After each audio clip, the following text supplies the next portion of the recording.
নজর রাখবো পরবর্তী সংবাদে। সম্ভ্রমে বিক্ষোভ মিছিলের আয়োজন এবং বিক্ষোভ মিছিল থেকে যে বক্তব্য উঠে আসছে, যেখানে দুঃখিত সন্তের বাজারে এই বিক্ষোভ মিছিল, যেখানে বিশেষ করে দোষীদের গ্রেপ্তারের দাবিতে আগামী বুধবার বিক্ষোভ মিছিলের প্রস্তুতি নিয়েছেন সংশ্লিষ্ট সংগঠন, যারা আজকে সাংবাদিক বৈঠক করেছেন। ব্রু সংগ্রামার দখলকৃত ধর্মীয় জায়গাতে সাপ্তাহিক বাজারে জোরপূর্বকভাবে গাড়ি পার্কিং করা হচ্ছে, যাকে কেন্দ্র করে ক্ষুব্ধ হয়েছেন ব্রু সংগ্রামা সামাজিক সংস্থার পক্ষ থেকে লোকজন।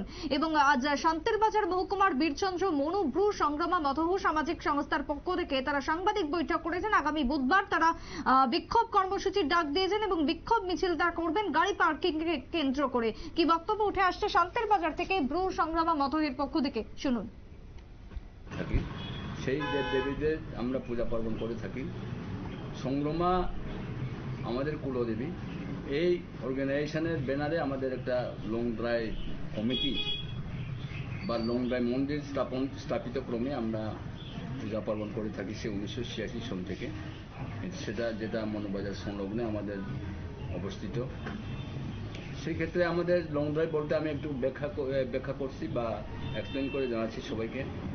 এখানে শিব, পার্বতী এবং গণেশ, এই দুই দেবীদেরকে আমরা আমাদের সামাজিকতাভাবে পরম্পরাভাবে আমরা পূজা পার্বণ করে থাকি। সেই 1986 সন থেকে আমরা আমাদের মন্দির স্থাপিত ফরেস্ট ভূমি বা বন দপ্তরের বনভূমি, সেটাকে 2008 সন থেকে আমরা বন দপ্তরের আইন মোতাবেক পাট্টা প্রদান করার জন্য আমরা ঊর্ধ্বতন কর্তৃপক্ষের নিকট আমরা সাবমিট করেছিলাম বা জমা করেছিলাম, কিন্তু দুর্ভাগ্য আমাদের অদ্যাবধি আমাদেরকে কোনো রকম পাট্টা প্রদান করা হয়নি। পক্ষান্তরে আমাদের মন্দির সংলগ্ন একটি সামাজিক সংস্থা এবং একজন ব্যক্তিগত নামে এখানে ফরেস্ট পাট্টা প্রদান করা হয়েছে। তৎসঙ্গে আরও অ্যাডজয়নিং মানে রাস্তার সংলগ্নে NH8 সংলগ্নে বুদ্ধ মন্দিরের জন্য 10খানি পাট্টা প্রদান করেছে, যা আমরা খুবই প্রশংসিত উদ্যোগ সরকারের।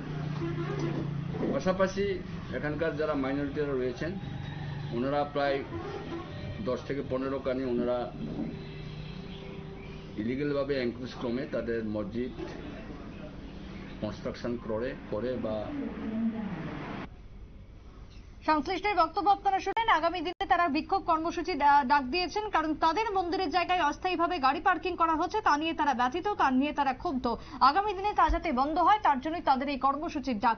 ছোট্ট একটা বিরতি নিয়ে নেব, ফিরে আসবো বিরতির পর, সঙ্গে থাকুন।